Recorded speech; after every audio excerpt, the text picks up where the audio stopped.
अभी 6 मार्च 2024 को छत्तीसगढ़ पुलिस में तैनात एक सिपाही सुषपाल अपनी पत्नी, जो कि रायपुर के एक सरकारी पुलिस क्वार्टर में रह रही थी, उनको फोन करते हैं। लगातार कई घंटों के फोन करने के बावजूद उनका जो फोन है लग नहीं रहा था, लगातार स्विच ऑफ आ रहा था। कई घंटे स्विच ऑफ होने के बाद उनको चिंता होती है और वो पड़ोस के रहने वाले एक सिपाही को फोन करते हैं जो परिचित थे। उनसे कहा, आप जाकर देखें मेरे घर में क्या मामला है, मेरी पत्नी कहाँ है। मैं कई घंटे से फोन कर रहा हूँ, फोन स्विच ऑफ आ रहा है। आज तक ऐसा नहीं हुआ कि कई घंटे लगातार फोन स्विच ऑफ आए हो। उसके बाद जो सिपाही होते हैं, पड़ोसी होते हैं, फौरन पत्नी के पास क्वार्टर में पहुंचते हैं। अंदर से बाहर से गेट नॉक करते हैं। कुछ सामने दिखाई नहीं पड़ रहा था, तभी उन्होंने एक कुर्सी मंगाकर उस पर खड़े होकर दीवार के अंदर झांका और झांक कर देखा तो उनकी जो आंखें फटी रह गई, सन रह गए, उनके पैरों तले जमीन खिसक गई। दरअसल अंदर सिपाही सुषपाल की पत्नी डॉली मृत अवस्था में पड़ी थी। उनके शरीर पर कई जगह कटने के निशान थे, कपड़े छत बिछत थे, अर्धनग्न अवस्था में थी। उसके बाद वो फौरन इनके पति को, सुषपाल सिंह को सूचना देते हैं। वो फौरन पुलिस कंट्रोल रूम को सूचना देते हैं। हालांकि मामला जो है पुलिस लाइन का था, पुलिस वाले की पत्नी का था। फौरन पुलिस मौके पर पहुंची। पुलिस ने पत्नी जो शव है उसको अपने कब्जे में लिया और घटना स्थल का बड़ी बारीकी से निरीक्षण किया। उसके बाद सबको पूछताछ पंचनामा भरकर पोस्टमार्टम के लिए भेज देते हैं। कुछ वक्त के बाद जो पति सुषपाल सिंह होते हैं वो फौरन सुकमा से रायपुर पहुंचते हैं। पत्नी का अंतिम संस्कार किया जाता है। पुलिस को सिर्फ यही तलाश थी कि कातिल कौन है, कातिल का मोटिव क्या है, क्यों इनका कत्ल किया गया। लेकिन पुलिस को अभी तक कोई ऐसा क्लू समझ नहीं आ रहा था जिससे पुलिस किसी ठोस नतीजे तक पहुंचे।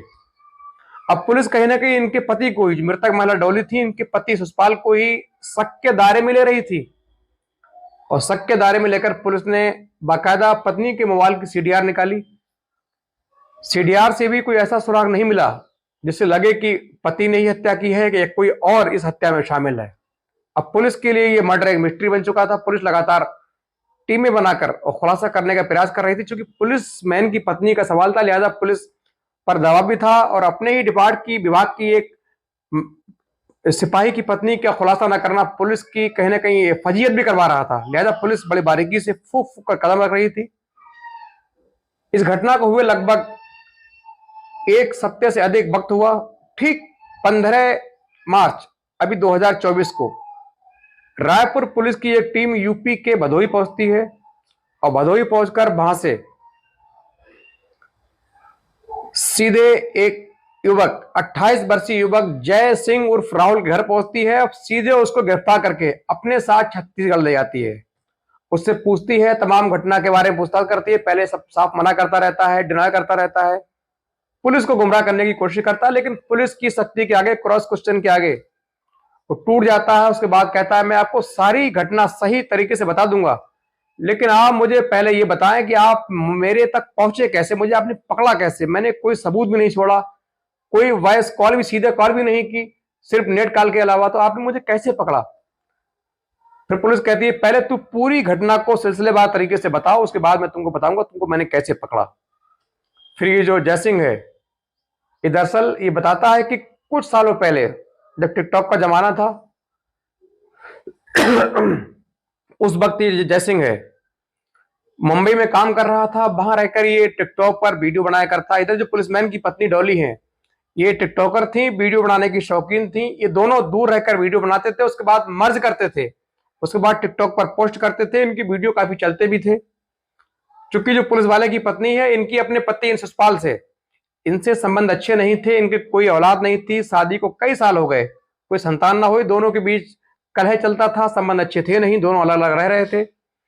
उनकी गैर मौजूदगी में जो पत्नी है, इनकी नजदीकियां इस टिकटॉक पर वीडियो बनाने वाले, मुंबई में काम करने वाले जयसिंह उर्फ राहुल से बढ़ जाती हैं। धीरे धीरे दोनों एक दूसरे के करीब आते हैं।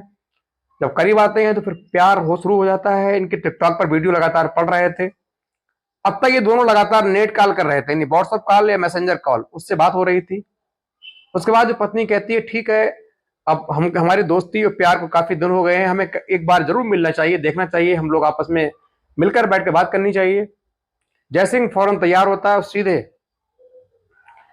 मुंबई से रायपुर के लिए ट्रेन पकड़ता है, वहां आ जाता है। लेकिन अब चूंकि पुलिस कॉलोनी का मामला था, थोड़ा सेंसिटिव होता है, जांच भी होती है, सुरक्षा भी रहती है, तो ऐसे आने में उसको पत्नी ने कहा तुम ऐसे आओगे तो हर कोई शक करेगा कि तुम क्यों आए हो मेरे पति की गैर मौजूदगी में। इसीलिए उसने एक आइडिया सुझाया। उसने कहा तुम एक डिलीवर बॉय की ड्रेस खरीद लो, एक बड़ा सा बैग ले लो, उसमें कागज वगैरह भरकर डिलीवरी बॉय बनकर मेरे घर तक आओ, फिर आराम से, कोई शक भी नहीं करेगा, आराम से घंटों बिताना, आराम से चले जाना। ये आइडिया जयसिंह को पसंद आता है। फौरन जाकर रेलवे स्टेशन से एक सस्ता मद्दा बड़ा सा बैग खरीदता है, उसके अंदर काफी जो कागज वागज कहीं से इकट्ठे करके भरता है, जैसे लगे इसके अंदर कोई सामान है। फिर पीछे पीठ पर उसको पिट्ठू बनाता है, टांगता है और सीधे पहुंच जाता है पुलिस लाइन कॉलोनी, जहां सुषपाल की पत्नी डॉली रह रही थी, जो उसकी प्रेम का रह रही थी। वहां पहुंचता है, डोर नॉक करता है, सीधे अंदर एंट्री होती है। उसके बाद दोनों मौज से आराम से घंटों गुजारते हैं, रहते हैं। उसके बाद रहने के बाद चुपचाप वहां से निकल जाता है। अब ये जो सिलसिला इनका है लगातार मिलने का आगे बढ़ रहा था। हर महीने जयसिंह है मुंबई से आकर रह रहा था, कभी कभार तो 8 दिन यहीं रहकर होटल में स्टे करके एक ना एक दिन डिलीवरी बॉय के बहाने से शाम को देर सवेर या सुबह आ जाता, फिर पूरे दिन या पूरी रात वहां गुजारता, सुबह को या शाम को निकल जाता। ये सिलसिला इनका चल रहा था। लगातार इनकी जो प्रेम है आगे बढ़ रहा था, पींगे बढ़ा रहा था, इनका जो संबंध है गहरे हो रहे थे। इधर जो पति हैं, जो छत्तीसगढ़ पुलिस में तैनात होते हैं, उस सुकमा में पोस्टिंग होती है, काफी घर से दूर रहते हैं, डॉग स्क्वाड में तैनात थे। कभी कभार घर पे आते थे तो उनको कुछ जो जो पत्नी की जो करतूत है वो मालूम नहीं चल रही थी, दोनों रह रहे थे। लेकिन धीरे धीरे जो पत्नी होती है, इसको लगता है कि अब पति मेरे लायक नहीं है, पति मेरा काबिल नहीं है, पति से मेरे कोई संतान नहीं होगी, लिहाजा इसी जो प्रेमी, चूंकि ये भी पहले से मैरिड था, शादीशुदा था, जैसे इसके भी बच्चे थे, इससे शादी करने की जिद बनाती है, दबाव बनाती है। इससे कहती है तुम मेरे साथ शादी करो, वरना मैं तुम्हें बलात्कार के झूठे केस में फंसा दूंगी, तुम्हारी जेल करा दूंगी, अन्यथा तुम मुझसे तत्काल शादी करो।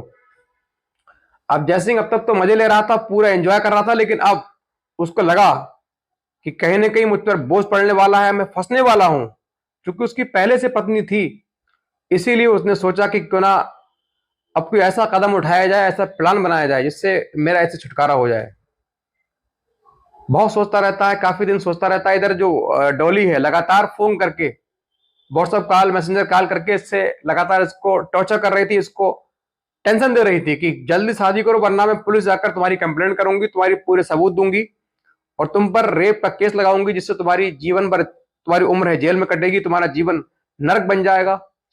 यही बातें जो जयसिंह को लगातार सता रही थी, उनको, उसको डर लग रहा था कि वो करे तो क्या करे। एक तरफ पत्नी, एक तरफ प्रेम का बच्चे। अब वो बीच नाव पर, बीच धार में फंसा हुआ था, न इधर न उधर।